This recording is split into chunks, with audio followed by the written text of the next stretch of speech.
refund dari depo MT kepada MLO atau shipping line sebesar sekitar 200.000 per box. Tidak ada kesepakatan tarif lolo MT antara penyedia dan Jadi refund ke siapa? ke pelayaran asing, Pak. Asing. Sekitar 200.000, mungkin ada yang lebih, Pak. Dari situ. Kan dia di luar, swasta di luar kan? Ya, Dia masih ke pelayaran asing 200.000. iya, lebih dari itu malah. Sebagai apa? Karena mereka merasa mungkin yang memberikan karena mereka yang menitipkan kontainernya di tempat depo itu. Nah, nanti bisa ditanyakan kepada asosiasi depo MT, Pak, depo kontainer, Pak, mengenai refund itu. Selisihnya kan sekarang 350.000, 300.000 berapa? Selisihnya ada yang 400, macam-macam, Pak. Ada 300, ada 400, ada yang lebih dari 200 500. asing, lebih dari 50% ya? Iya. Minimal 50%. Lebih dari 50%, paling besar 50% lah ke pelayaran asing. Masa sih? Bapak dapat data dari mana itu? Kenapa? Yang bahwa itu ada refund ke pelayaran asing 200.000. Kita udah nanya semua, Pak. Kenapa selisihnya sampai segitu? Mereka katakan karena kita harus balik lagi ke pelayaran asing. Nah, nanti kebetulan Pak sahabat saya ada sebagai ketua ASDQ, dia mungkin bisa menjelaskan refund itu kenapa ada, Pak. Beliau ikut hadir, Pak. Di sini sehingga truk tidak bisa, karena tidak semua 24/7, Pak, khususnya di Belawan. Di Belawan itu operasinya hanya sampai jam 4-5 sore, Pak, tidak 24/7, Pak. Mungkin Bapak bisa cek dengan Bea Cukai di Belawan, depo MT di sana jam berapa, Pak. Jadi itu, Pak, truk tidak bisa mengembalikan kontainer malam hari, truk terpaksa menginap. Nah, dengan menginap ini kita dikenakan surcharge lagi, Pak. Terjadi antrean panjang truk juga kita ini, dan juga banyak sekali yang tidak memiliki amdal lalin, Pak, sehingga Bapak sering dengar berita di Priuk sampai macet, Pak, berhari-hari di jalan dan lain sebagainya, karena kapasitas YOR sudah nggak memenuhi syarat, tapi dipaksakan dipenuhi sehingga nggak bisa gerak, sehingga truk antri semua. Nah, buntutnya sekarang perusahaan angkutan mengenakan surcharge kepada kita, kepada pemilik barang, Pak. Jadi ini kos nambah terus, Pak. Ada? Iya, truk juga. Berapa YOR di pelabuhan Anda sekarang? Nah, sehingga Bentar, Pak, saya tanya Pak Kepala dari Siap. BCK. YOR rata-rata sudah normal di bawah 65. 65. Di bawah 65, jadi masih normal. Itu klaim dia bahwa sekarang macet di sana gimana? Emang ada macet? Jalan menuju pelabuhan karena ada salah urus kita? Ya, kemacetan belum kami dapat laporan, tapi kemacetan biasanya di area depo peti kemas yang ada di area Cakung Cilincing dan Marunda. Itu yang efeknya selalu beruntut sampai ke Priok gitu, Pak Menteri. Masih normal atau di luar normal sekarang kemacetannya? Kalau hari-hari di Cakung Cilincing dan Marunda tiap hari dilaporkan macet. Tapi kalau di area Priok sekarang sudah terurai. Ini, Pak. ya, tuntutan dan rekomendasi solusi strategis yang kami sampaikan: satu, standarisasi dan penyeragaman tarif regulasi Kemenhub, mendesak penetapan pedoman struktur tarif lift off, lift on, dan layanan tambahan di depo MT agar setara atau tidak melebihi tarif resmi di dalam pelabuhan sesuai SK Dirjen.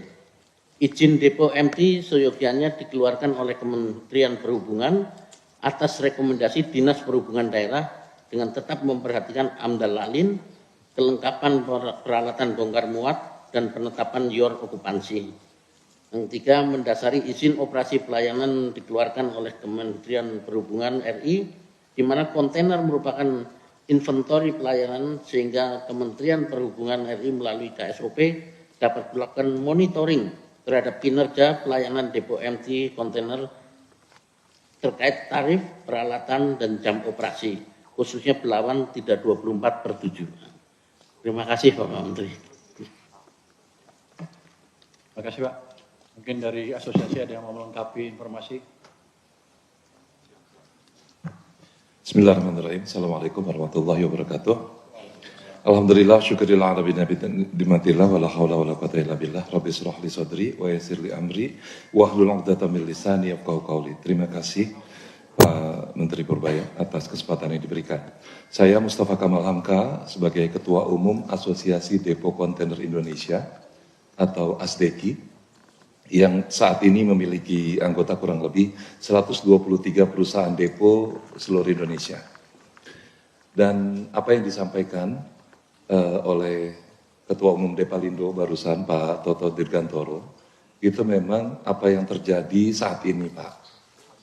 Yang bisa saya sampaikan, sebenarnya dari sebelum kami mendapat keluhan dari pengguna jasa, ya sebenarnya bukan hanya Depalindo tapi ada juga asosiasi lain juga.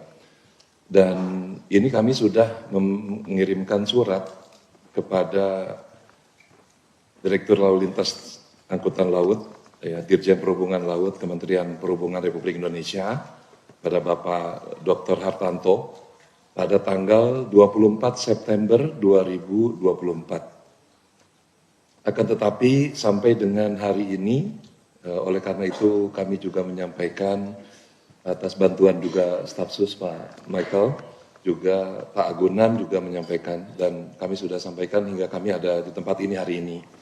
Jadi kami mohon Pak Menteri, dari kondisi sekarang yang ada, sebenarnya apa yang ditagihkan oleh depo, perusahaan depo, itu tidak seluruhnya diterima oleh depo itu sendiri. Seperti tadi disampaikan di awal bahwa dari 100% pendapatan kami, yang kami juga laporkan pajaknya, itu minimal 50% sampai dengan 70% Pak Menteri, itu harus di rebate ke perusahaan pelayaran. Mengapa ini terjadi? Yang pertama adalah karena oversupply dari kondisi depo sendiri. Yang kedua adalah perusahaan-perusahaan pelayaran, mereka juga ada menggunakan power. Dalam hal ini kita sebut, saya kemarin dapat ilmu dari KPPU, ya kita sebut oligopsoni Pak Menteri, yang mana terjadi controlling terhadap tarif dan biaya-biaya yang ditimbulkan di depo sehingga mempengaruhi harga kami. Nah, kondisi saat ini banyak dari anggota-anggota kami yang saya sampaikan tadi 70% harus memberikan cashback ke perusahaan pelayaran, atau pilihannya mereka tidak dapat.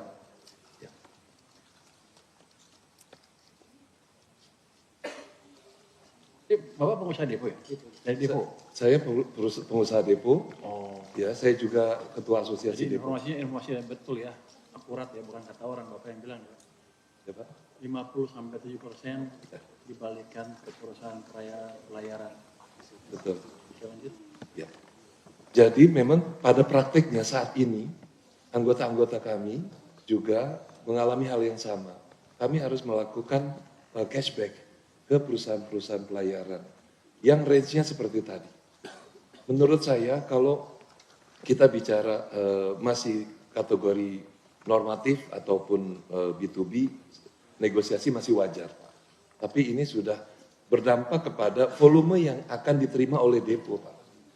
Karena kalau mereka tidak bisa, maka pelayaran walaupun ada kontrak dengan kami 1 tahun, tapi tidak menjamin itu akan terus sama kita, Pak.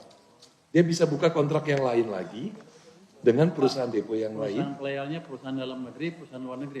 Yang pasti perusahaan luar negeri, Pak Menteri.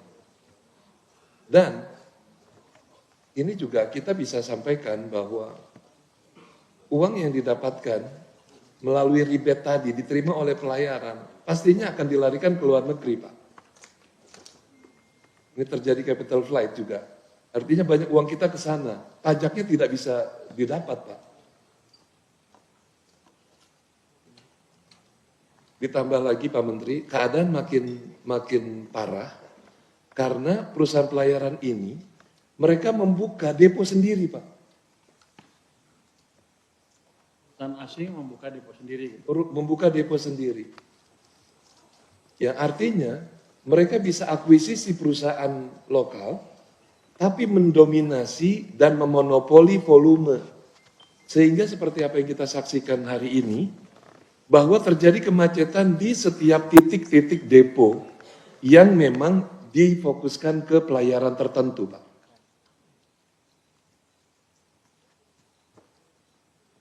Nah, ini kami juga berharap pemerintah hadir untuk bisa memberikan regulasi. Yang pertama adalah untuk struktur golongan dan tarif.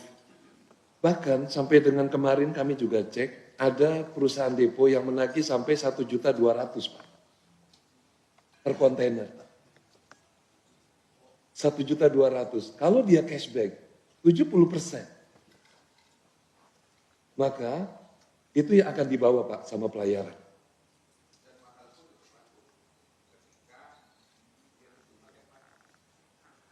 Dan mahal pun laku, Pak.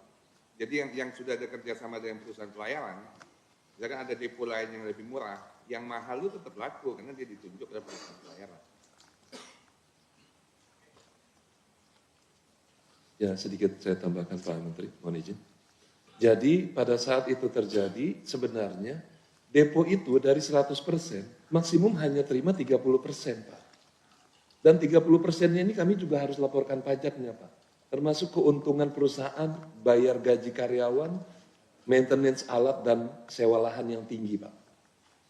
Jadi kami mohon agar bisa ditentukan struktur golongan dan tarif, dan diantaranya adalah mengenai perusahaan-perusahaan pelayaran yang membuka depo tersebut, juga tidak melalui kajian, Pak. Tidak melalui kajian apakah okupansi yang dibutuhkan untuk menambah depo itu diperlukan. Ini juga akan mengganggu pengusaha swasta nasional, Pak Menteri. Dan saya harap kita bisa mengakomodir ini sesegera mungkin, Pak. Demi untuk menjaga kontribusi kami terhadap negara melalui pajak yang kami bayarkan. Pak, Mungkin, saya tanya, ketika ya. Anda bayar pajak, pajaknya yang dari 100% atau yang dari 30%? Yang dibayarkan tetap 100%, Pak Menteri. Oh, Bapak lebih rugi lagi kalau gitu ya? Lebih rugi, Pak. Ya. Dari perhubungan ada tanggapan? Silakan. Bismillahirrahmanirrahim. Assalamualaikum warahmatullahi wabarakatuh. Selamat siang yang kami hormati Pak Menteri dan jajaran, kemudian juga dari teman-teman asosiasi dan Bapak Ibu dari Bea Cukai, dari Pelindo, dari KSOP, dan juga satu. Jadi terkait beberapa hal yang disampaikan selama 2 minggu ini Pak, kami sudah melaksanakan beberapa kegiatan terkait untuk disampaikan tadi teman-teman dari Pelindo. Satu, kami sudah melakukan rapat di tanggal 30 Juli Pak dan tanggal 4 Agustus. Satu terkait tarif lolo tinggi dan tidak transparan tadi sudah kita dapatkan, yaitu adanya tarif lolo empty container antar depo bervariasi dan dinilai lebih tinggi dibandingkan tarif yang di pelabuhan. Kemudian yang kedua, belum ada struktur dan golongan tarif. Kemudian juga yang ketiga ada biaya tambahan yang belum terstandar. Kemudian keempat ada storage gratis dan rebate tadi. Kemudian juga perizinan dan pengawasan belum optimal. Kemudian kapasitas depo dan kemacetan, ketersediaan lahan, kemudian andalalin, jam operasional dan antrean truk berdampak pada kendaraan serta inefisien rantai logistik. Kemudian juga belum ada standar depo.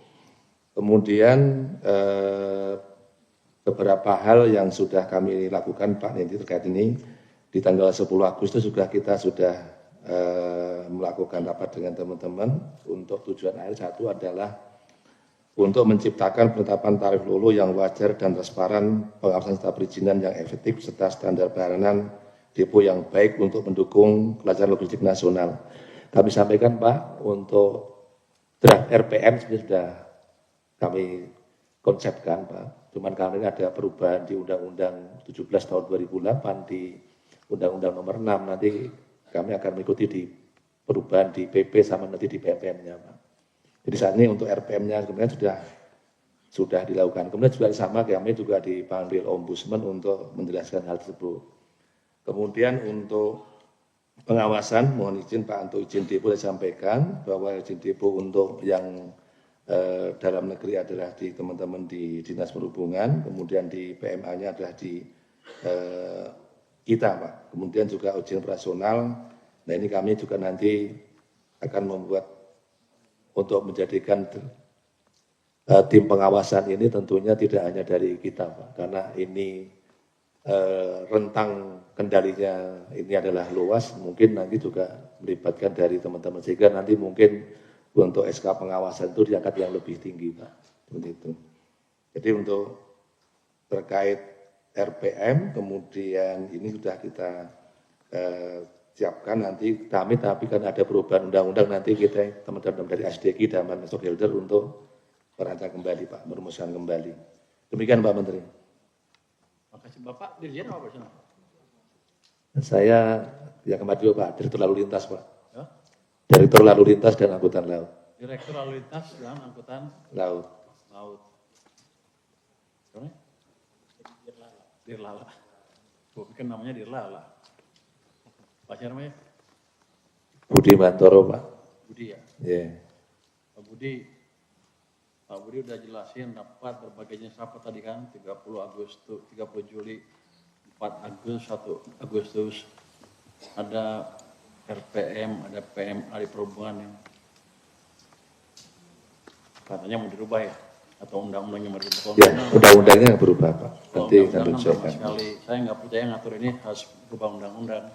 Ya. Cuman saya pengen tahu posisi perhubungan apa, satu, untuk charging atau tarif di pelabuhan dan di luar pelabuhan, apa wajar beda seperti itu? Yang kedua, untuk perusahaan asing, perusahaan pelayaran asing, boleh punya depo juga, pandangan perhubungan seperti apa? Baik Pak, untuk terkait tarif, mau sampaikan bahwa di sini ada tarif usaha saja terkait Pak dengan angkutan di perairan ini ditetapkan oleh penyedia jasa terkait berdasarkan kesepakatan Pak antara pengguna jasa dan penyedia jasa terkait sesuai dengan jenis struktur dan golongan yang ditetapkan oleh Menteri. Gini, ada isu seperti ini kan dengan peraturan yang ada. Waktu rapat-rapat itu, sudah 3 kali yang disebut tadi, keputusannya apa?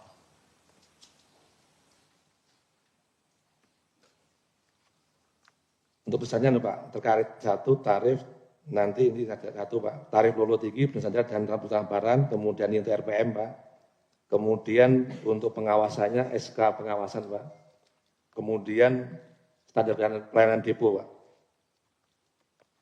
Pak, tarif di pelabuhan sama di luar pelabuhan untuk lift on, lift off, bisa disamakan nggak? Kalau dari jenis komponen tarifnya nih yang nanti mungkin kita lihat Pak. Pak, saya tanya sekarang di sini, waktu rapat apa keputusannya?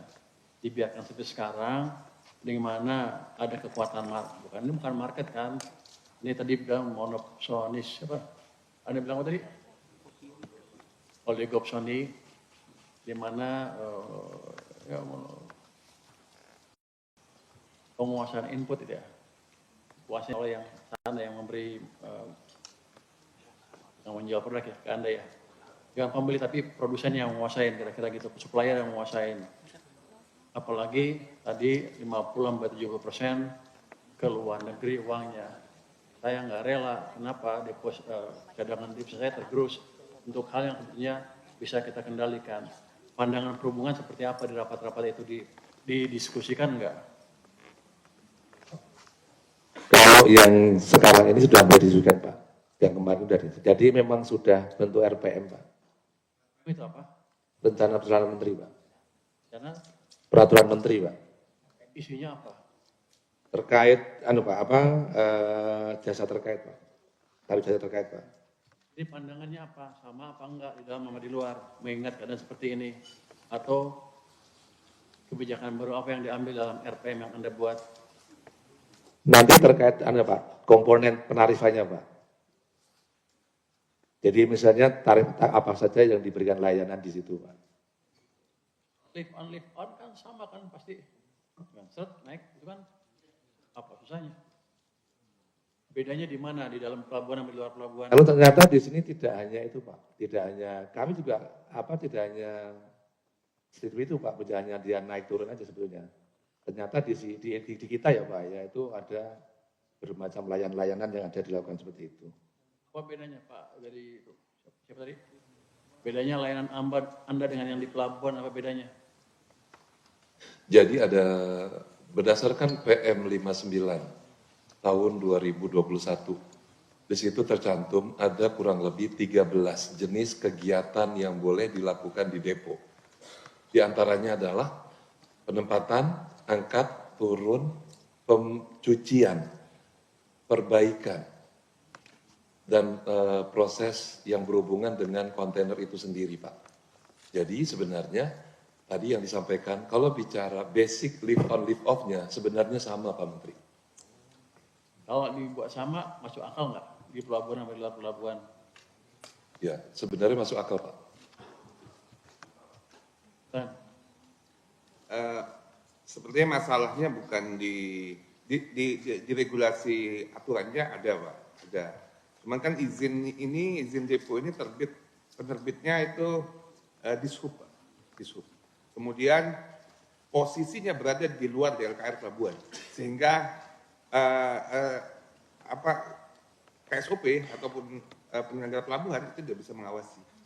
Kalau dibuat peraturan yang fix kan bisa aja biar di luar juga. Makanya, saya mau nanya penting, itu, saya mau ya. masuk ke sana.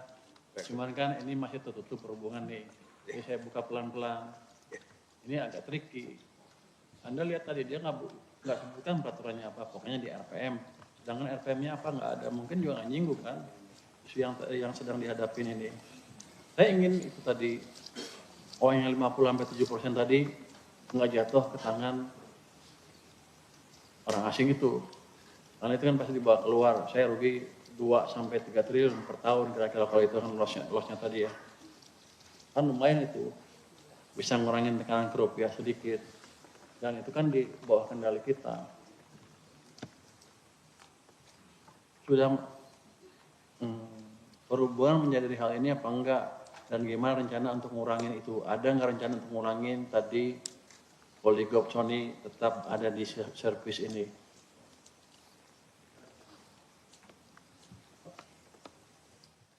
Izin Pak, kalau jadi sama tadi pertama terkait dengan tarif pelabuhan ya Pak ya. Jadi memang di kita ada, kalau yang di dalam pelabuhan, karena memang itu kan di operator Pak, di Pelindonya. Kemudian kalau di luar kan sudah betul-betul tarif di teman-teman di swasta Pak privat. Kalau yang di luar pelabuhan Pak. Kalau di dalam pelabuhan tadi yang dilakukan adalah di teman-teman operator. Kemudian ternyata memang beda Pak, tarif dan darurat itu beda. Kemudian juga terkait tadi yang disampaikan Pak Asdeki Pak tadi itu bahwa tidak hanya lift on lift off saja Pak. Ada 13 tadi yang ini. Pak, siapa namanya tadi? Iya. Ini kan saya tanya tadi ke ketua asosiasi, servisnya sama enggak? Sama. Kalau disamakan tarifnya bisa enggak? Masuk akal enggak? Masuk. Jadi yang saya inginkan adalah kenapa ada 50-70% namanya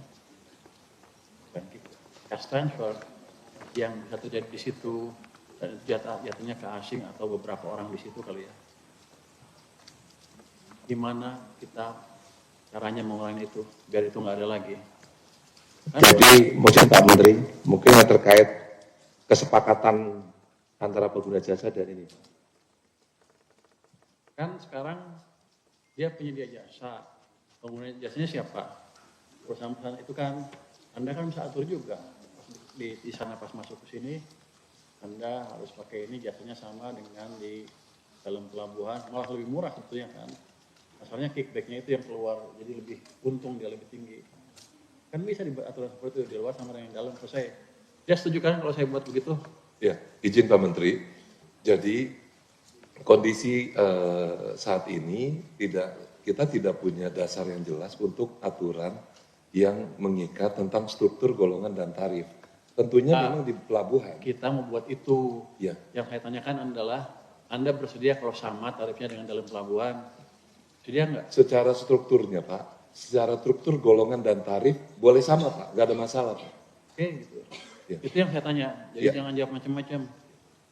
Pak Budi, gimana? Bisa nggak kita lakukan hal seperti itu? Jadi saya sampaikan lagi Pak, tadi kalau memang nanti ada kesepakatan komponen atau jenis tarif yang akan atau layanan tarif yang akan diberikan itu harus kita juga bareng-bareng Pak, disampaikan ke teman-teman pengguna jasa juga. Pengguna jasa kan perusahaan-perusahaan perdagangan itu kan? Ya, maksudnya Pak, kesepakatan di teman-teman SDI sama ini Pak. Pak, Layanan-layanan apa saja nanti yang ada? harusnya kalau di atas kertas mereka untung karena lebih murah. Ini kan pasti nggak ada resep tanda terimanya kan? Ada tanda terima pas Anda kasih transfer itu, nggak ada kan? Itu uang gelap, itu clear. Bapak membiarkan praktek itu jalan terus apa enggak? Itu pertanyaan saya. Kalau yang makan orang sini masih nggak apa-apa, masih dalam negeri. Tapi kalau keluar, saya rugi banyak karena devisa saya kepake keluar uangnya gitu. Apa Pak, pandangan Bapak? Di atas Bapak siapa? Dirjen. Laut Pak. Anda otoritas untuk mengambil keputusan nggak di sini? Hanya memberikan masukan-masukan terkait nanti komponen-komponen yang Pak, untuk nanti ke depannya untuk RPN-nya Pak. Dan kita di sini nanti akan mengikat, kalau enggak kita akan jalankan konsekuensi anggaran. Ya Pak Sekjen, gimana pandangan Anda? Bisa enggak dibuat sama dan diberitahu ke mereka bahwa peraturannya sekarang seperti ini? Kalau untuk sama kami belum Pak ya, karena tentunya kita melihat dulu jenis Pak, layanannya Pak. Enggak sama persis, tapi yang setara ya sama gitu. Kan sama pelayanannya pasti. Ya. Baik Pak, jadi tadi memang kalau memang nanti terkait ada kajian disampaikan Pak dari SDG, kemudian juga komponen-komponen tarifnya yang disampaikan, siapa?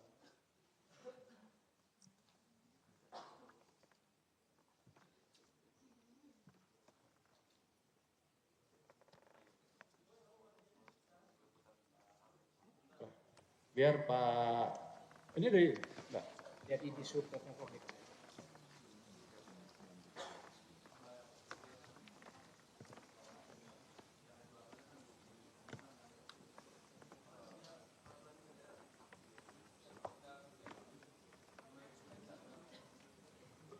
Mohon izin Pak Menteri, mohon izin menjelaskan Pak. Kami kemarin sudah rapat Pak dengan Kementerian Perhubungan yang dipimpin oleh Pak Wamenhub. Dan di situ pada saat itu 28 Juli itu sudah jelas tuh Pak, permasalahan hilir dan hulunya Pak. Dan itu sudah mengerucut Pak. Jadi kita sudah ada pembagian tugas dan apa yang harus kita lakukan sebenarnya Pak.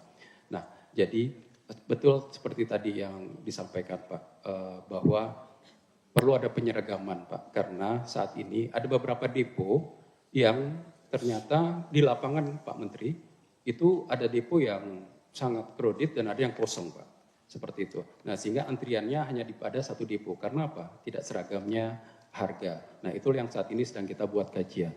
Lalu kami juga pernah menyampaikan Pak, bahwa saat ini seperti yang di Pak Adeksi sampaikan, Jakarta itu sudah darurat depo Pak, maksudnya sudah tidak bisa lagi adanya depo di sana, karena kalau ditambahkan depo akan banyak truk akan masuk Pak, sedangkan jalan tidak bertambah dan ini tinggal menunggu ya kondisi yang sama.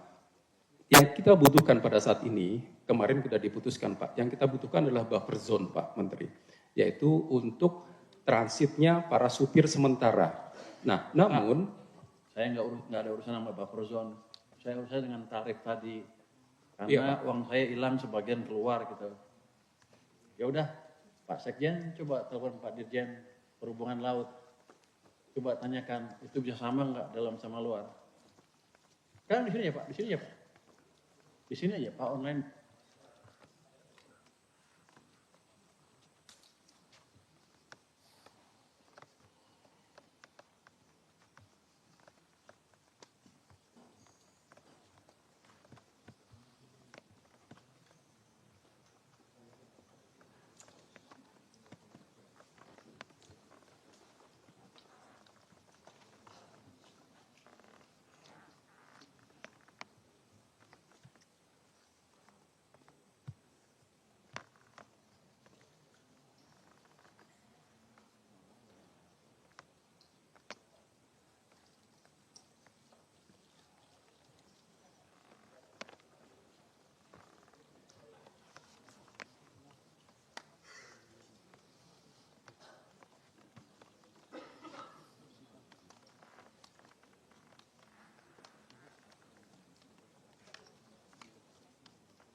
Ya nanti aja kalau gitu.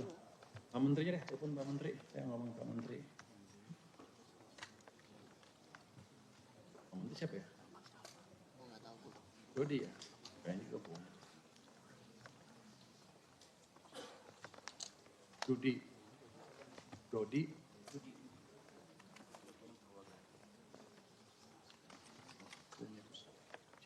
Dodi. Dodi.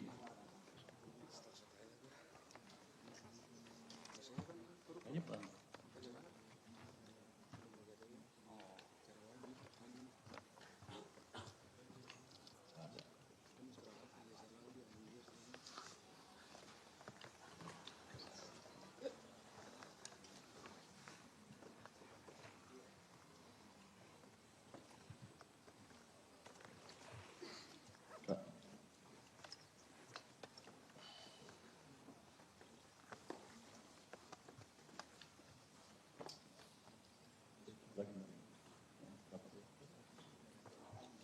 Oke, nanti kalau gitu saya undang Menteri Perhubungan untuk rapat khusus masalah ini, masalah penyamaan tarif. Yang kedua, Pak Budi, perusahaan asing boleh buka depo di sini. Apakah seperti itu?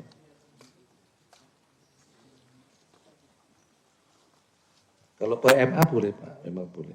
Ada di PN kita nggak ada. Peraturan kita kan. Ya.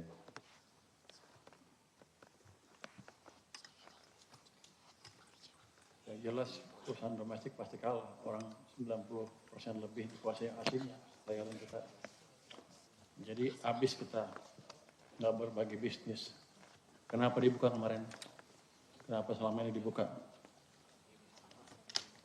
Untuk PMA ini memang di peraturan kita dilakukan sama Pak, di ininya, kesempatannya di PMA-nya. Yang PMA Pak. PMA sama itu. Jadi memang PMA di kita, kemudian yang PMDN-nya di teman-teman di Sub.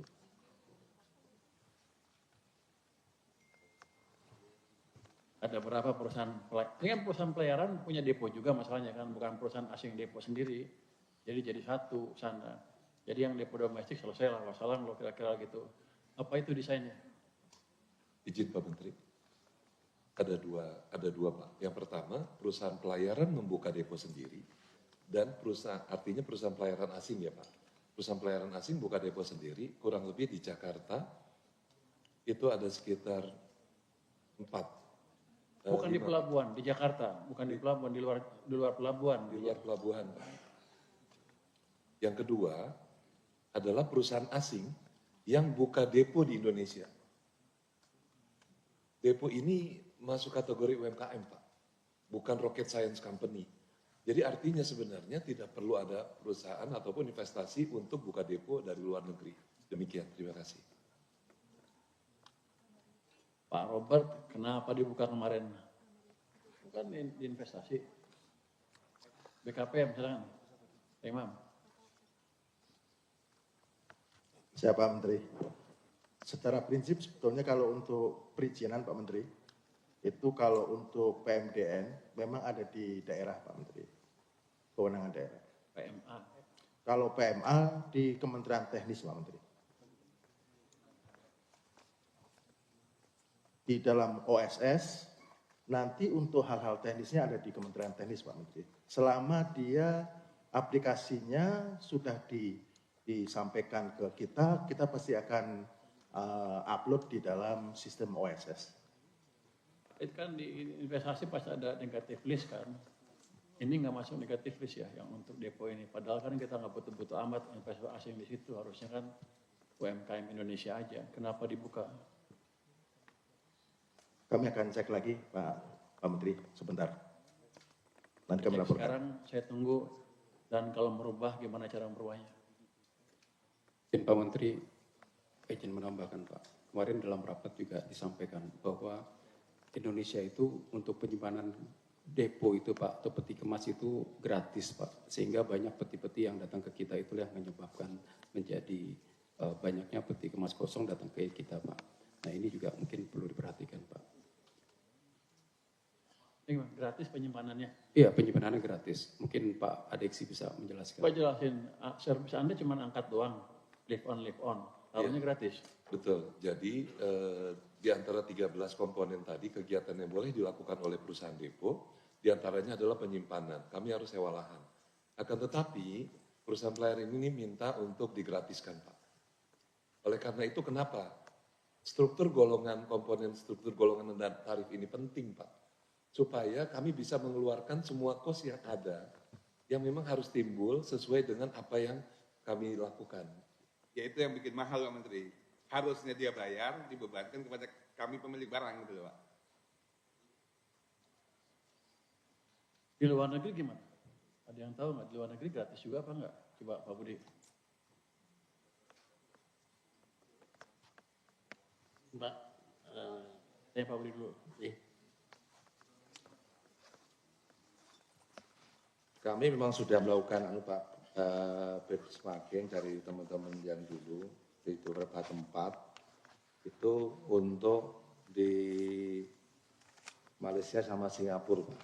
Malaysia sama Singapura ya, Pak. Terkait itu. Namun di sana kan memang namanya lolo, Pak ya. Jadi lolo itu ya hanya yang disampaikan tadi, ngangkat kemudian ini tidak ada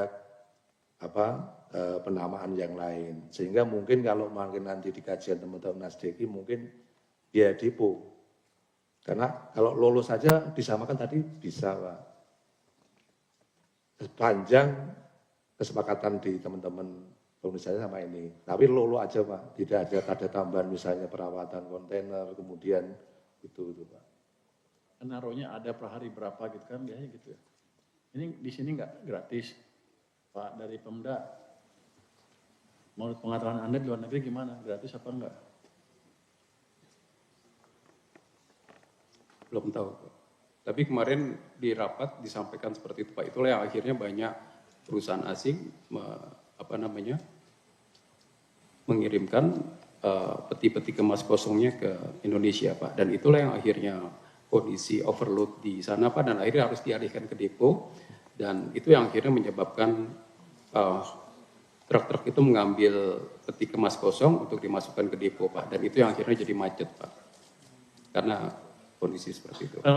Sedikit Pak, menambahkan Pak. Jadi gini Pak, bahwa kita sebagai eksportir, importir, membayar ocean freight. Nah, kargo kita dimuat di dalam kontainer. Kontainer itu inventory dari pelayaran. Sehingga pelayaran harus memiliki tempat atau menyewa lahan untuk menyimpan inventorinya. Nah, kita sudah benchmark ke Vietnam, ke Thailand, dan lain sebagainya, itu mereka para shippers, kita konsen ini tidak dikenakan biaya lain-lain, hanya lolos saja. Berarti pelayaran memiliki tempat untuk menyimpan inventorinya. Nah, di Indonesia ini tidak demikian, Pak. Jadi mereka tidak bayar sewa, sewanya dikalkulasi semua, dimasukin di dalam lolo, dibebankan kepada kita pemilik barang. Kan itu bukan inventory kita, Pak. Dan kita sudah bayar ocean freight-nya. Nah ini yang kita lihat bahwa pemerintah tidak serius untuk membuat aturan, ketetapan dan lain sebagainya. Nah ini yang kita adukan, kita ingin ada ketetapan itu dalam pemberian izin dan lain sebagainya. Sehingga pelayaran asing betul-betul mereka juga menyimpannya. Karena di Indonesia tidak ada aturan itu dan mereka bisa dapat refund, maka daripada kontainer disimpan di luar negeri, di tempat di mana dia harus sewa tempat, ini sebagian banyak ditarik ke Indonesia, Pak. Ini kondisi yang ada, Pak. Sehingga sekarang depo-depo penuh, Pak. Yornya penuh, Pak. Terima kasih, Pak.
Oke, ini pelik sekali ya untuk putusnya. Jadi gini, kita udah cukup dengar diskusi, saya pikir kita nggak perlu diskusi lebih jauh. Cuman gini, kita putuskan nanti perhubungan untuk memecahkan masalah ini sendiri. Pertama, coba investigasi tadi penyeragaman tarif di dalam dan di luar pelabuhan. Yang kedua, pelajari juga peraturan trader asing, trader namanya, trading company asing bisa punya perusahaan depo di sini, bisa nggak itu dihapuskan. Nanti saya panggil lagi 2 minggu dari sekarang untuk rapat lagi di sini. Nanti saya undang menterinya juga sekalian di sini biar bisa mutusin sekalian. Jadi Anda putuskan di perhubungan dengan perhubungan Pemda juga sekalian. Nanti keputusan seperti apa, saya panggil lagi 2 minggu lagi di rapat di ruang Kementerian Keuangan ini. Karena saya pikir, maunya saya putusin kan, tapi kan bukan wewenang saya kan. Jadi harus ada masukan dari perhubungan dan dari Anda nanti sekalian, supaya kita dapat clear. Yang penting Pak, untuk saya nggak mau kehilangan yang berapa tadi,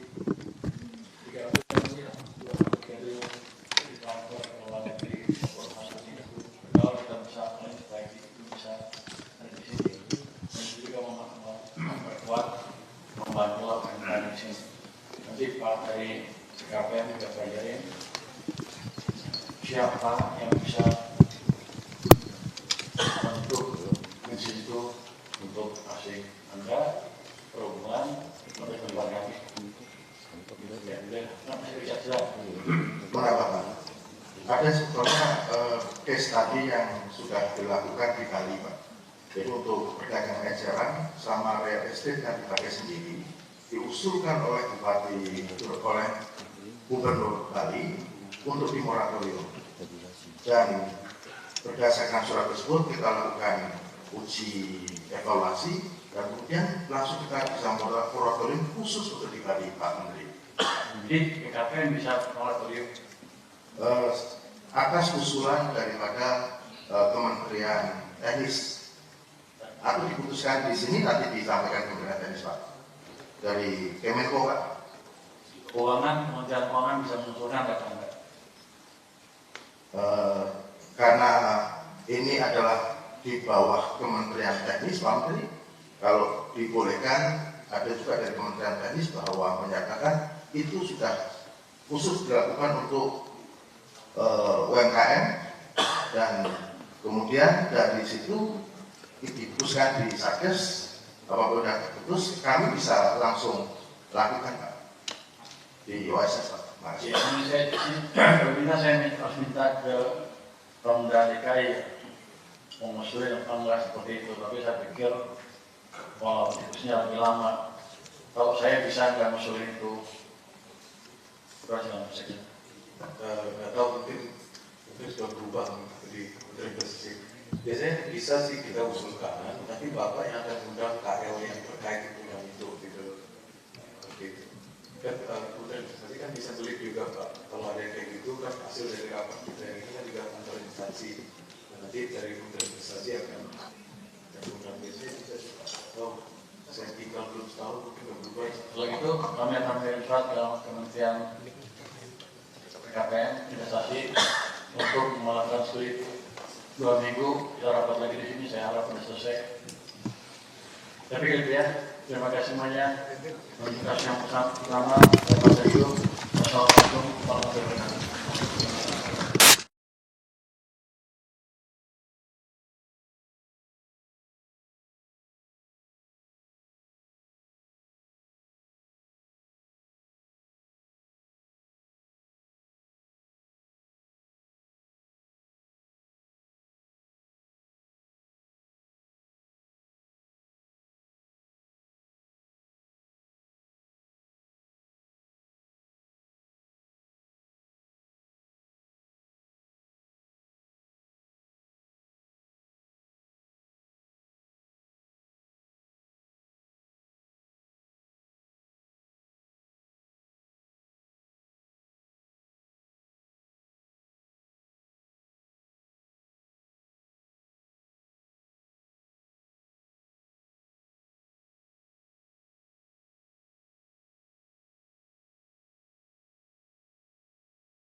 Bismillahirrahmanirrahim. Assalamualaikum warahmatullahi wabarakatuh. Bapak dan Ibu, kita akan melaksanakan sidang atas pengaduan yang kedua. Ini Pak Menteri, kami melaporkan aduan ini disampaikan oleh PT IKA Trias Serangkai dan ini beberapa kali juga di level kementerian, terutama dikoordinasikan oleh teman-teman BKPM untuk diselesaikan, untuk dicarikan solusinya. Sebenarnya kami mengundang kementerian yang terkait. Satu dari Kementerian Investasi sudah hadir Pak Menteri, dari Kementerian Kehutanan dan ESDM tidak atau belum hadir karena memang perizinannya ada di mereka sebenarnya Pak Menteri berkaitan dengan penggunaan nanti izin pemanfaatan kawasan hutannya maupun izin usaha pertambangannya ada di ESDM. Tapi monggo Pak Menteri bisa di. Terima kasih. Berarti Assalamualaikum warahmatullahi wabarakatuh. Untuk PT Trias, selamat datang di rapat di Monteneging yang kedua pada siang hari ini. Kita biasa dengar, coba kita pecahin masalahnya ya. Kalau bisa sekali, kalau nggak bisa kita akan rapat terus sampai selesai di minggu ke depan. Dari pemerintah hadir, BKPM semua.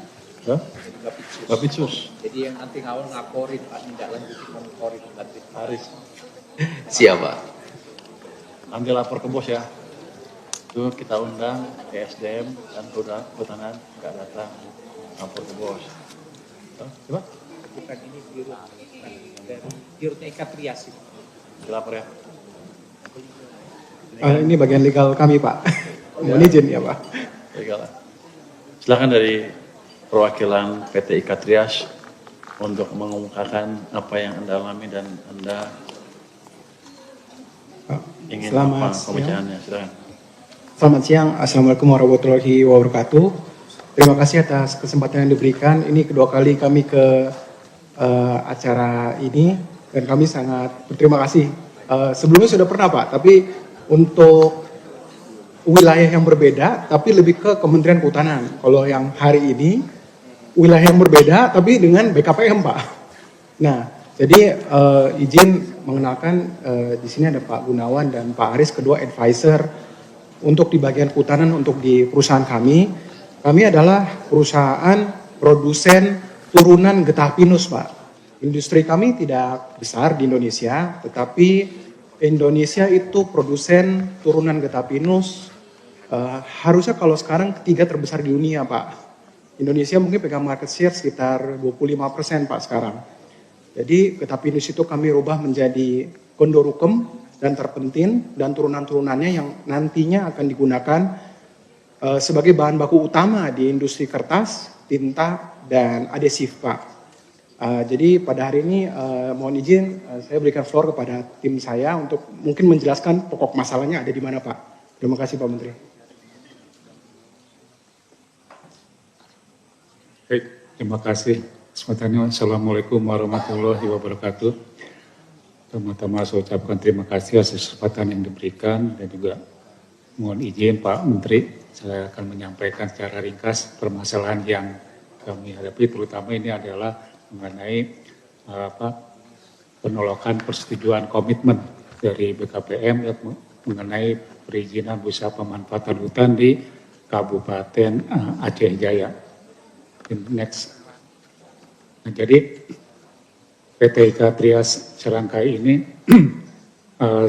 sudah memiliki nomor induk berusaha dari Kementerian Investasi dan BKPM, kemudian juga maksud dan tujuan usaha multi usaha yang kami akan lakukan di Kabupaten Aceh Jaya ini adalah yang utama itu mengenai pemanfaatan HBK, terutama adalah pemungutan getah pinus, di mana kami IKA Trias ini juga merupakan satu grup dengan PT Kencana Hijau Bina Lestari. Kami ada industri dari pengolahan getah pinus di Gayo Luas dengan kapasitas produksi 16.000 ton per tahun. Selain itu juga PT Kabel juga mempunyai juga industri di Polewali Mandar di Sulawesi Barat. Nah ini tentunya kami di sini tidak hanya mengolah getah pinus menjadi industri hilir, menjadi gondor-gondor terpenting, namun juga kepada derivatnya gitu. Ini sesuai sejalan dengan program dari Departemen Kehutanan untuk hilirisasi HBK, utamanya adalah hilirisasi getah pinus seperti itu. Nah, PT IKA Trias ini telah mengajukan untuk mendapatkan areal di Kabupaten Aceh Jaya, terutama di sini adalah areal tersebut adalah bekas areal HPH PT Aceh Inti Timber, gitu, yang dilakukan yang sudah dicabut berdasarkan SK nomor 1 tahun 2022. Mangga next. Nah ini PT IKA Trias telah memohon rekomendasi kepada pemerintah Aceh dan juga setelah mendapatkan rekomendasi untuk mengajukan pengelolaan areal tersebut itu pada tahun 2023 sudah mengajukan itu, dan kami mendapatkan rekomendasi dari Gubernur Aceh. Kemudian ini dilanjutkan dengan permohonan kepada BKPN untuk mendapatkan WSS. Gitu. Next. Nah, ini dari pemerintah Aceh pun sudah melakukan cek areal demikian, jadi sehingga sudah semua itu sudah dilakukan pengecekan lapangan dan kemudian dilanjutkan dengan memberikan rekomendasi, dan kami setelah menyampaikan atau permohonan OSS pertama itu pada tanggal 30 Juni tahun 2023. Next. Nah, dan pada tahun 2023 pun dari Dinas Penanaman Modal dan Pelayanan Terpadu 1 Pintu Aceh juga telah memberikan rekomendasi untuk melakukan perizinan berusaha PBPH yang ditujukan kepada Kementerian Kehutanan yang merekomendasikan agar untuk ITS ini melakukan atau mengajukan suatu mengajukan permohonan untuk mendapatkan PBPH dari areal tersebut. Next. Nah, permohonan kami yang pertama itu telah mendapatkan ada surat penolakan, katakan penolakan permohonan perizinan berusaha dari BKPM dengan alasan penolakan adalah bahwa permohonan PBPH PT IKA Trias tersebut terindikasi sebagian besar berada pada areal X PBPH PT Aceh Inti Timber yang telah dicabut dengan keputusan Menteri itu, dan pada tanggal 29 Maret 2022 dan masuk dalam subjek hukum daftar perizinan atau perusahaan konsesi hutan yang dilakukan pencabutan. Dan ini sudah di-SK-kan, itu berdasarkan SK 01 tahun 2022 tentang pencabutan izin konsesi kawasan hutan. Nah ini jadi dasar penolakannya adalah karena areal tersebut adalah bekas areal HPH PBPH PT Aceh Inti Timber, yang mana Aceh Inti Timber itu produk utamanya adalah berupa kayu, seperti itu.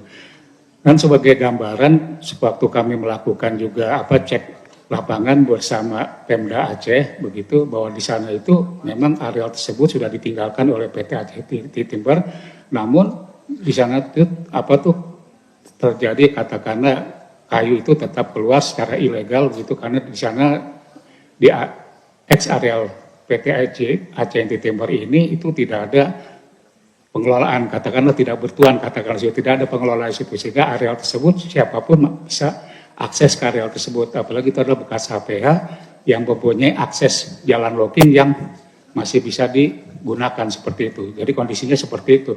Nah, padahal yang kami ajukan sebagai multi usaha untuk kehutanan ini adalah justru kami akan berusaha untuk melakukan penanaman pohon pinus di situ intinya untuk memberikan supply kepada industri kami yang ada di Gayo Luas yang dengan kapasitas 16.000 itu. Nah, itu bekas punya orang, Anda mau ambil kan gitu, kira-kira gitu ya? Ya. Bukan punya Anda, ya. Dicabut, bukan, mau ditanamin pohon pinus. Ya. Kondisinya seperti apa sekarang tempat itu?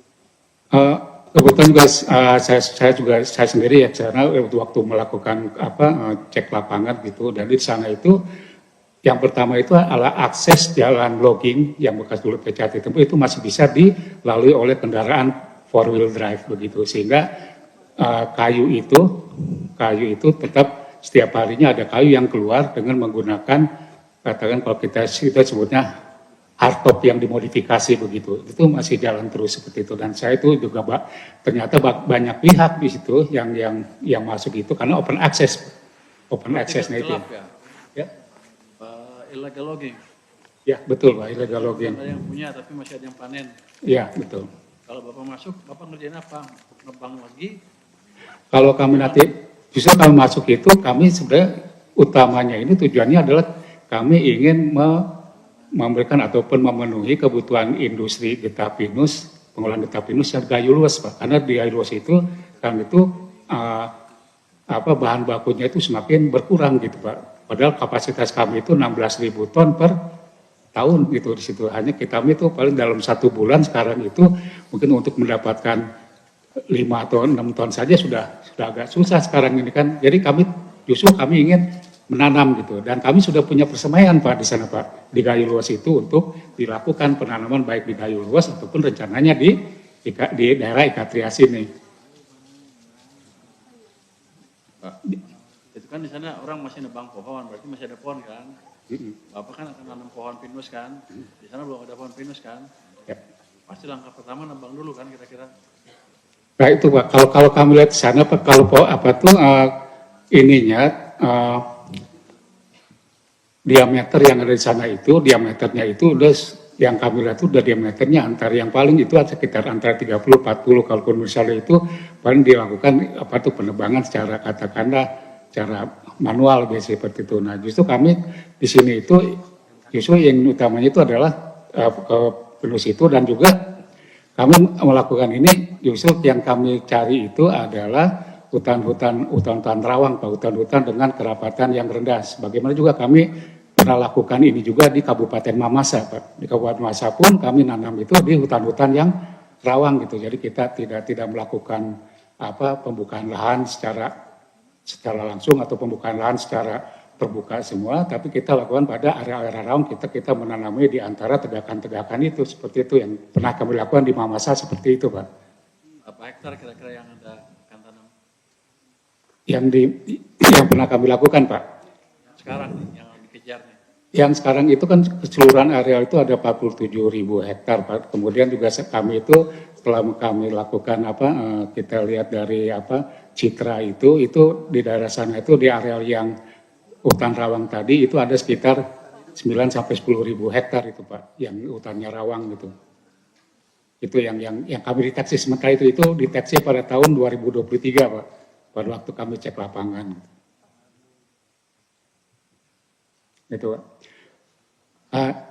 Iya Pak, jadi sedikit lagi Pak, dengan penolakan ini sebenarnya kami juga sudah mengajukan permohonan WSS yang kedua Pak. Jadi kita itu, mangga next lagi.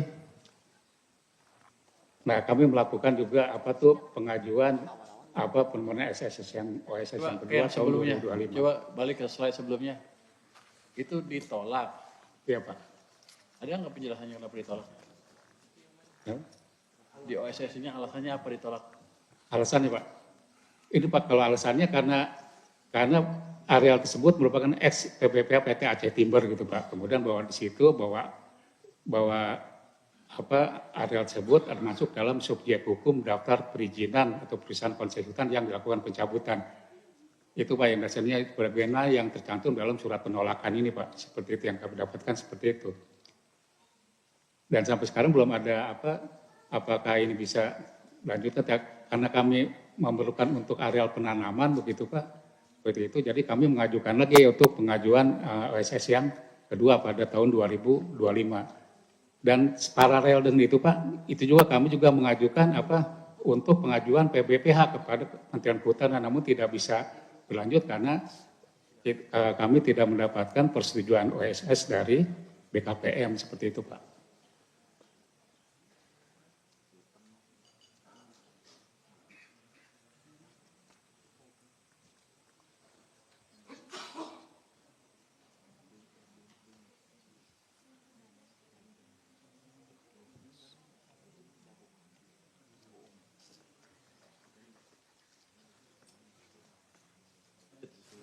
Oke, Pak. Nah, kemudian next, nah ini yang kami lakukan, kami juga menanggapi itu apa tuh mengenai penolakan tersebut, dan kemudian juga kami mengajukan pengajuan kembali permohonan statement, kemudian yang juga itu juga diperkuat oleh rekomendasi dari pemerintah Provinsi Aceh seperti itu, Pak. Dan sampai sekarang kami belum bisa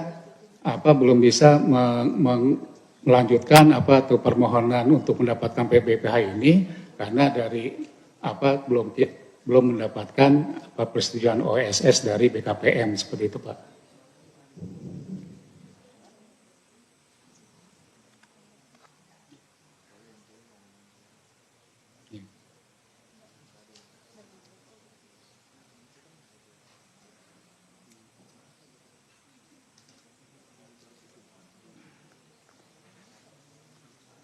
Ya, okay, next. Nah ini sebenarnya ini kami sudah buatkan alurnya Pak seperti ini. Dan jadi bahwa di sini bahwa berdasarkan aplikasi ini bahwa yang sudah dari BKM atas mati lingkungan hidup ini tentang penolakan ini. Jadi kami mohon bahwa dasar dari penolakan ini bahwa areal tersebut merupakan bekas areal PT Aceh Inti Timber yang dicabut begitu, kemudian juga itu sehingga menjadi suatu subjek hukum itu yang kami sendiri belum bisa katakanlah belum bisa menerima alasan itu gitu Pak, seperti itu.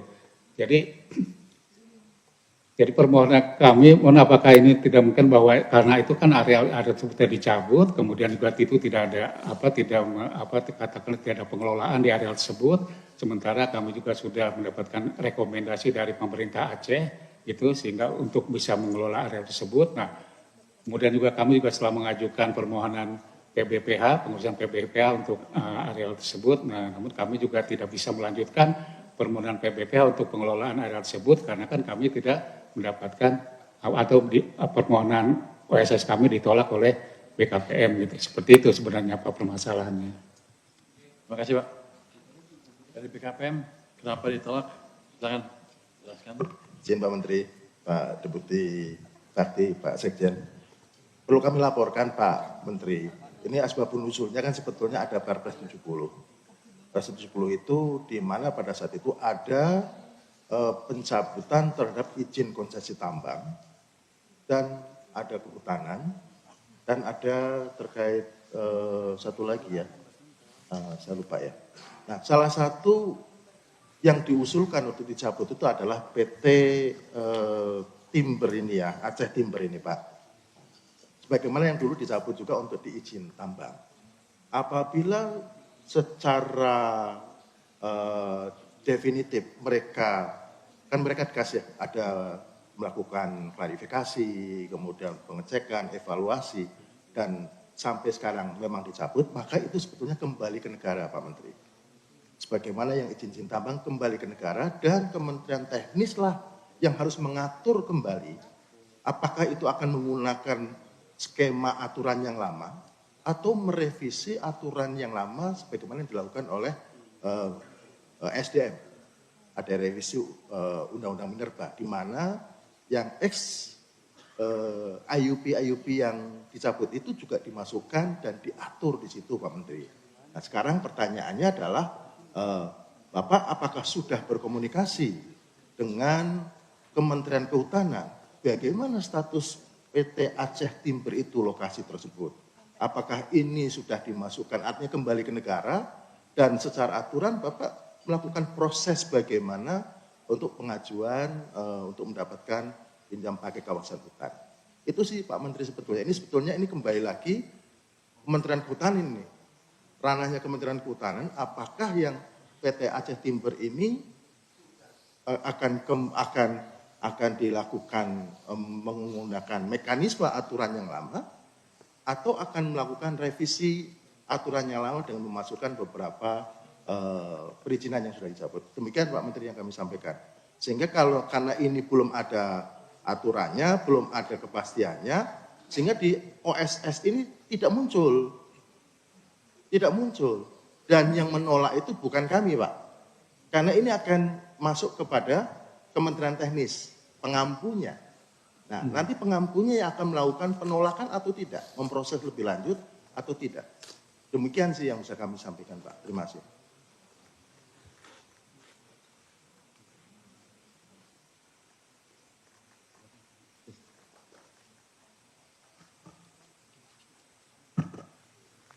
Pak, itu Perpres 70 2023 itu berlakunya berapa lama sih? Sampai sekarang belum ada, masih berlaku, Pak. Cuma memang sudah kurang efektif lagi ya, Pak ya. Masih berlaku kan? Ya harusnya masih berlaku, Pak. Sebelum ada pencabutan atau perpres baru, Pak. Ini Terima ada kasih, Pak. pandangan dari Kementerian Kehutanan ya. Jadi mereka bilang belum memiliki dasar yang cukup untuk memasukkan area tersebut ke dalam petaran PBPH yang ditetapkan Kementerian Kehutanan. Nah, ini karena berdasarkan pasal 7 ayat 2 Perpres 7 2023, kewenangan Kementerian penerbitan petaran kawasan hutan atas lahan hasil pencabutan izin konservasi didelegasikan kepada Menteri Investasi, Kepala BKPM selaku Ketua Satgas, bukan langsung kepada Menteri Kehutanan. Kalau Perpresnya masih berlaku, berarti masih Kementerian Bapak kan? Bapak bilang tadi masih berlaku. Belum ada revisi Perpres atau pencabutan dari Perpres 70 tersebut. Betul. 70 2023 nih.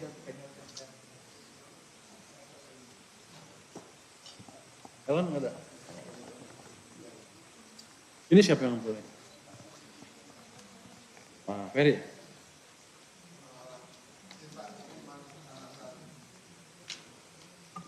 Landasan regulasinya selain Perpres 70 2023 juga ada Perpres 76 2024 sebagai perubahan Perpres 70 2023 dan juga ada tambahan terkait dengan Perpres 5 2025 terkait penertiban kawasan hutan. Jadi sudah ada yang baru dari Perpres 70 2023 yang berlaku 22 Juli 2024. Di 2004 siapa yang bisa mengatur itu? Sudah dibalikan ke Kementerian Teknis atau masih berdasarkan Perpres 70 2023?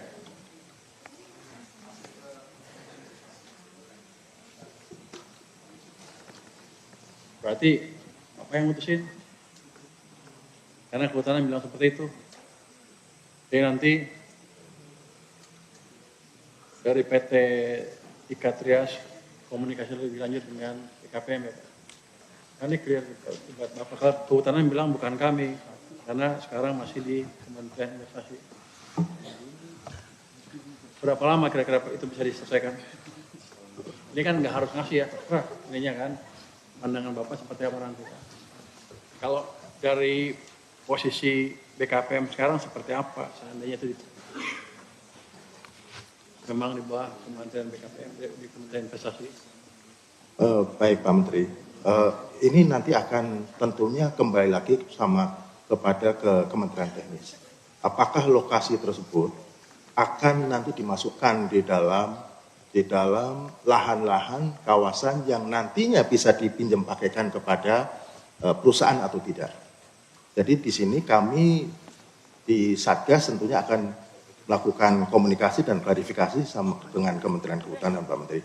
Ya gini, kan Bapak yang mutusin kan, tapi Anda menerima masukan, minta masukan mereka, gitu kira-kira. Tapi yang memutuskan di sini Bapak, karena tempat apalah, karena mereka Satgas lah, karena mereka bilang mereka nggak berhak. Gimana tuh Pak Robert? Bapak kenapa bikin aturan khusus begini?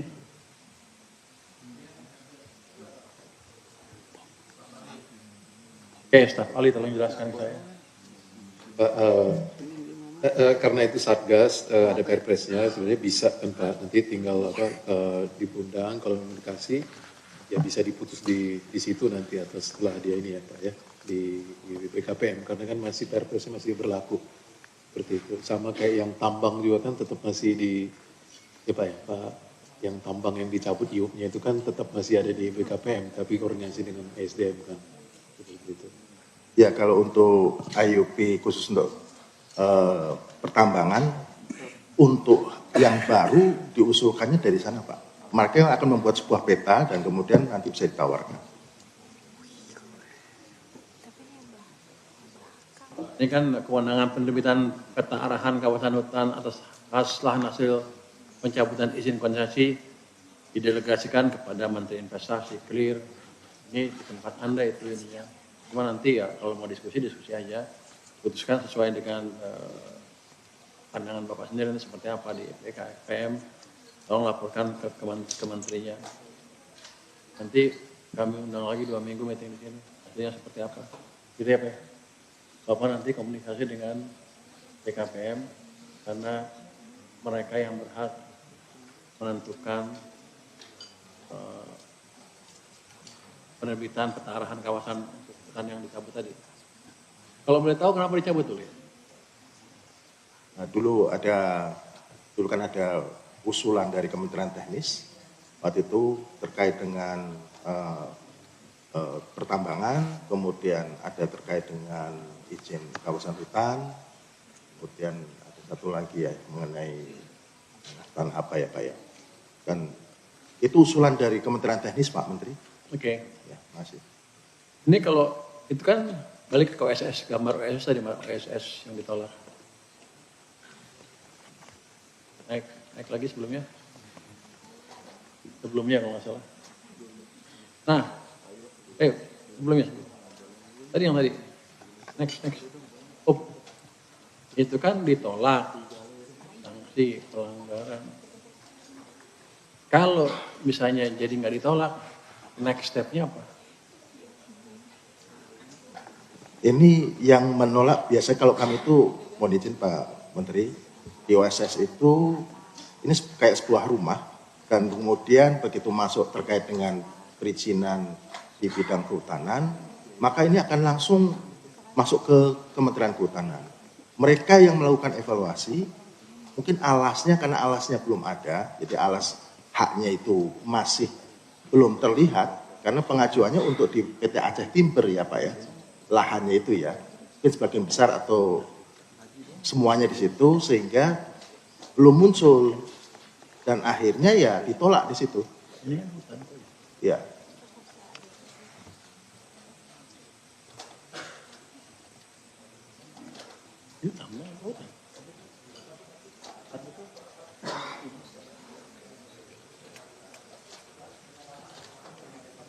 Ya, nanti kami akan diawali dengan penanaman dulu Pak, karena di sana itu kan hutannya hutan, ini kita penanaman dulu, begitu di area yang lawang tadi, kemudian nanti selanjutnya adalah produksi dari getah pinusnya itu Pak, yang inti usahanya itu ke situ. Belum, enggak.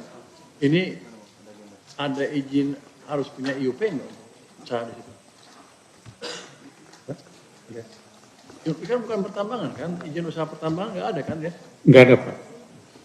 Cuma hanya izin untuk apa? Yang produk hutanan ya. Bukan nambang kan? Iya, hutanan murni kehutanan kan? Karena ada isu katanya IUP-nya akan dikeluarin, tapi kan ini hutan, nanam, nggak ada IUP kan? Nggak ada Pak. Oke. Jadi kalau gitu nanti Anda follow up dengan Kementerian Investasi ya, untuk melihat gimana membereskan hal ini. Tapi terserah, nanti tergantung Kementerian Investasi layak apa enggak. Yang jelas Aceh setuju pemerintah Aceh.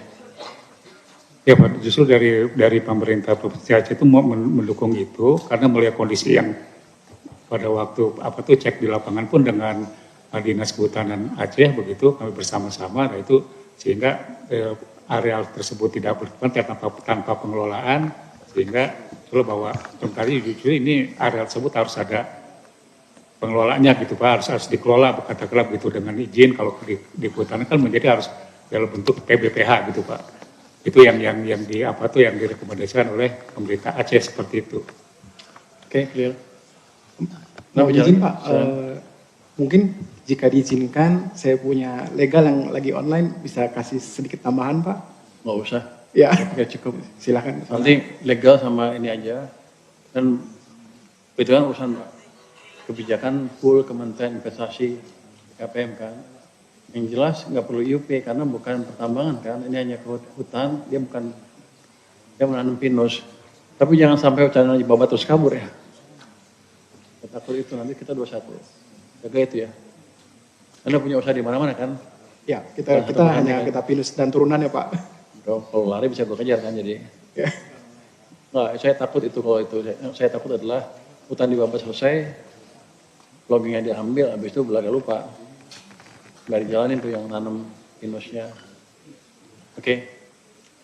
Gitu ya? Pak Imam ya? Pak Imam ya? Nanti mereka komunikasi dengan Anda ya. Saya undang lagi 2 minggu ke sini. Seperti apa hasilnya? Clear?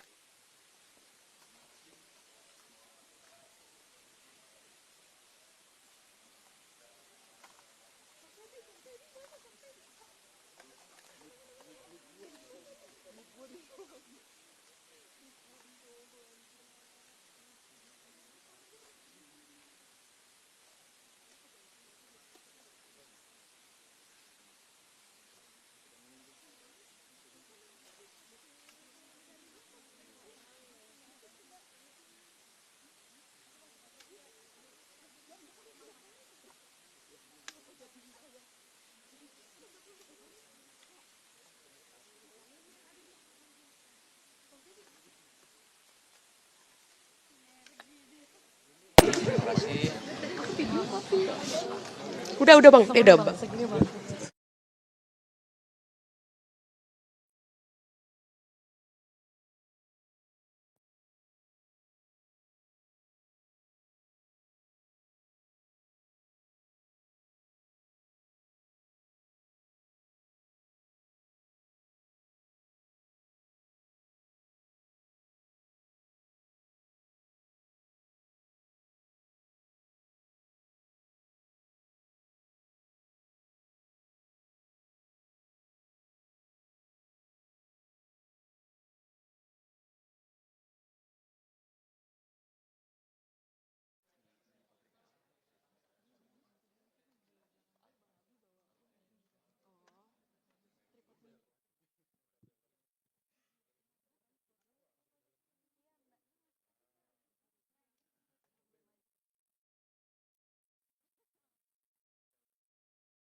Jelasin dulu Mas soal the bottleneck di sini Pak. Soal yang perusahaan pertama sama kedua masalahnya apa, terus penyelesaiannya gimana?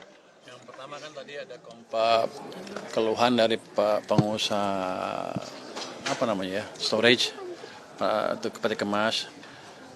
Mereka bilang di dalam sama di luar casnya lebih mahal di luar 300-400 ribu. Dan itu juga di store sebagian besar ke perusahaan asing, trader perusahaan asing. Jadi mereka bayar pajak tinggi, tapi keuntungannya nggak sebesar itu. Tapi yang penting bukan itu.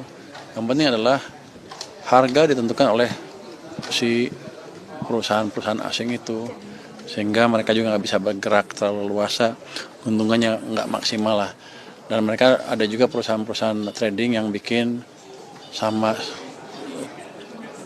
tempat penyimpanan yang sejenis, sehingga ini persaingannya nggak terlalu sehat. Untuk saya sih, saya sedang berpikir apakah itu kan kalau 4 triliun naiknya biaya logistik gara-gara itu, 70% keluar, itu kan sekitar 2-3 triliun kira-kira keluar. Itu keluar negeri lah kira-kira gitu. Itu kan merugikan untuk saya. Apakah kita bisa hilangkan itu supaya sama di dalam sama di luar, dan asing nggak usah nentuin lagi berapa tarifnya, dan nggak usah punya bisnis sejenis yang kata tadi dari pengusahanya termasuk industri UMKM. Saya minta BKP mempelajari itu, apakah itu UMKM bukan. Saya minta perhubungan untuk melihat, menilai kembali atau mengakses bisa nggak disamakan tarif di luar sama di dalam pelabuhan. untuk lift on lift off-nya. Itu Yang pertama. Kalau yang kedua Pak? Yang kedua tadi itu ada perusahaan mau memanfaatkan hutan yang kawasan yang dulunya usaha Aceh Agri yang dicabut, bisa nggak dimanfaat oleh mereka. Terkendala dia mau bikin hutan pinus dan getah pinusnya akan diambil di situ. Terus mereka nggak mendapat izin lahannya karena ada sedikit kebingungan antara peraturan mana yang dipakai untuk siapa yang berhak mengeluarkan izin itu. Ternyata setelah kita lihat ternyata masih dipegang oleh Kementerian Investasi, sehingga saya minta tadi Kementerian Investasi berdiskusi langsung dengan investornya untuk melihat gimana kemungkinan menerbitkan surat pemanfaatan di kawasan tersebut. Ini menguntungkan karena kata orang Aceh juga ingin itu jalan supaya bisa menimbulkan bisnis di Aceh dan pendapatan lah bagi daerahnya. Utang pemerintah Pak di atas 10.000, 10,2 itu naiknya 300 triliun Pak dibanding kuartal sebelumnya, itu gimana Pak? Kan belum berakhir kan tahunnya. Nanti kita lihat akhir tahun pertumbuhannya seperti apa. Harusnya sih akan bisa turun lagi sedikit. Dan kalau kita lihat kan masih di bawah 60% jauh. Tapi udah 40% Pak. Singapura berapa?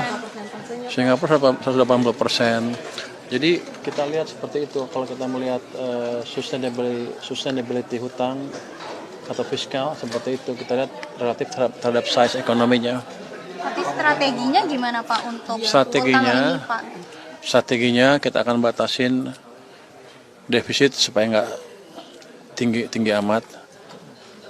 Terus kita akan efektifkan tax collection kita, bukan naikin pajak ya, tapi kita bersihkan cara kita beroperasi mengumpulkan pajak.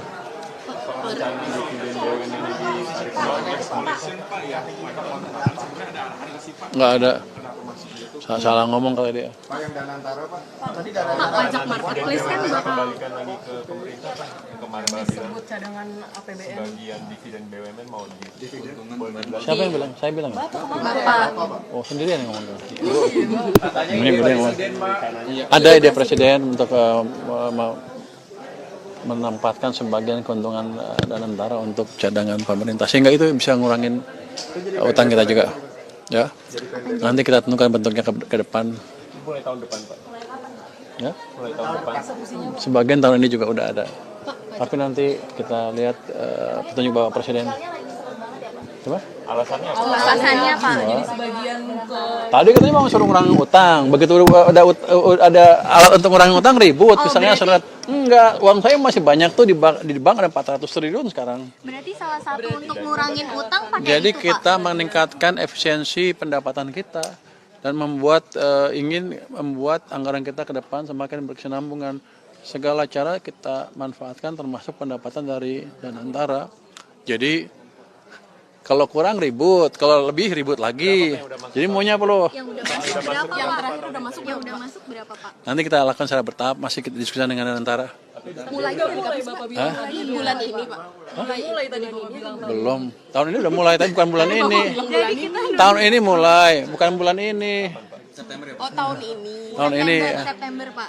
Oktober Pak. Nah, nanti kita lihat ya. Berarti Pajak marketplace kan bakal dimulai pemungutan 1 November 2026 ini. Kayak tunda kok tiba-tiba. ya jadi Oktober. Ya, Siapa bilang? sampai Oktober dilanjutin November Pak. Oh, perintah saya undur dulu. Nanti kita lihat Sampai kapan? kita lihat keadaannya seperti apa. Berarti belum tentu Oktober dong Pak berarti. Saya lihat keadaan ekonomi masyarakat kita dan kondisi masyarakat kita. Berarti belum fix untuk Kalau kemarin bisa diundur kan nanti kalau keadaan jelek kita bisa undur lagi itu ininya. Tapi sekarang Oktober. Sampai Oktober. berarti tanggal 1 mulai Keadaan pemungutan ya Pak. Mungkin kalau jelek kita undurin lagi. berarti Berarti sekarang ekonominya jelek masih dong, Pak. jelek Pak.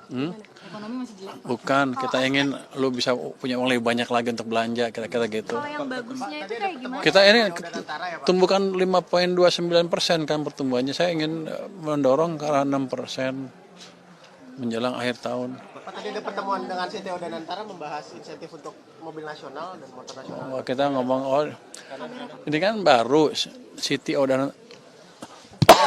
relatif baru kan.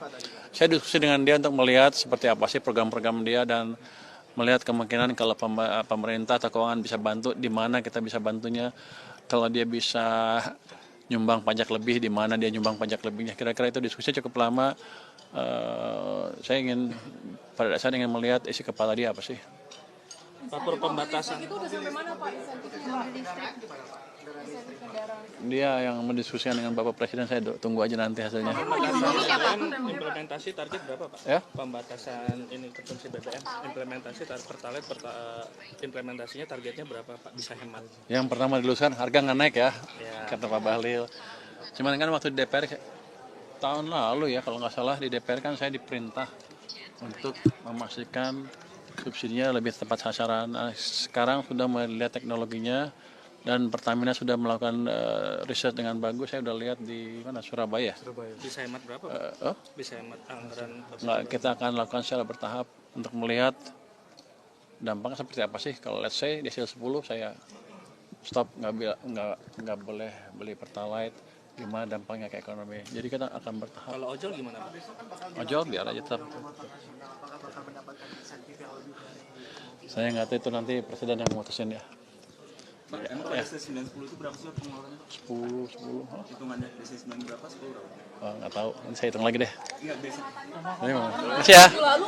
Udah pasti gua tahu angkanya. Bu Arum itu kesini Pak, itu Siapa? ngomongin apa sih Bu Arum? Bu Arum, BGN Pak. Ngomongin apa Pak Bapak? Soal anggaran. Kan gua nggak ketemu Bu Arum. Gua pikir Arumi. Arum Bu BGN. Sari. Bahas pengajaman anggaran Bu Ari, Sari. Ya. Soal efisiensi Jadi, atau apa Pak? Jadi detail teknis kan kita mau membantu mereka dalam pengawasan segala macam. Detail teknisnya didiskusikan kemarin. Soal Oke. anggaran itu juga belum diumumin Pak, yang 2026 itu finalnya berapa sih? Dia BGN. BGN belum umumin. Saya belum ketemu ketua BGN, dia masih konsolidasi. Begitu udah selesai konsolidasi saya datang ke sana. Pak, kata Kementerian Keuangan kan naruh perwakilan di daerah untuk ngawasin penggunaan anggaran MBG. Itu gimana Pak yang mesti evaluasinya? Bukan naruh perwakilan, kita emang punya di seluruh provinsi, sampai dari tingkat 2 di seluruh Indonesia di kanwil perbendaharaan. Nah, itu kita manfaatkan sekarang kalau mereka itu untuk melakukan semacam survei ke semua SPPG yang ada di sana. Apa itu Pak laporan ke Bapak David? Gua nggak ingat semua. Secara umum sih bagus. Ada banyak kekurangan, sama yang di beda-beda kekurangannya, tapi nanti akan kita laporkan itu ke BGN untuk diambil tindak lanjut supaya lebih bagus pelaksanaannya ke depan. Oke, makasih. 2027 itu termasuk legalisasi rokok belum Pak? Oh, saya belum selesai. Udah pajak Bapak belum? Pajak kontrakan tuh nggak ada Pak. Nggak ada secara khusus, kita akan ngejar kontrakan gitu. Biasa aja bisnis as usual. Tapi kan normalnya kalau ada income ya bayar pajak. Itu kan biasa. Cuman kalau apakah kita akan ngejar kontrakan, nggak ada perintah seperti itu. Jadi bukan pajak baru dan bisnis as usual aja untuk itu, biasa aja. Pak, Cukai 2027 udah memperhitungkan legalisasi rokok Pak? Siap. Pak, yang PNS soalnya tadi kreditnya diturunin jadi 8% Pak. Pak. Pak Frans.